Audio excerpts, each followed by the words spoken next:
Hmm. Lalle ma, wallahi tallahi ka raina min hankali. Ye? Mota ta lalace ba za ka dawo ba. Za ka kwana a hanyar Kaduna. A hanyar Kaduna ina ne wurin kwana? A ina ne wurin kwana in ban da rainin hankali? Kai, ina ma in ɗauki mota in je in ɗauko ka mu dawo tare.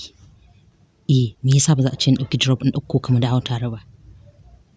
To, ko kuma kai ka tare wata mota ka dawo gida mana. In ban da ƙaryan banza kawai da rainin hankali. Zan ma tambaye shi ne a ina yake kawai wallahi in dan masa. Ni zai raina wa hankali? Lalle ma wallahi tallahi. Allah ba zan yadda ba.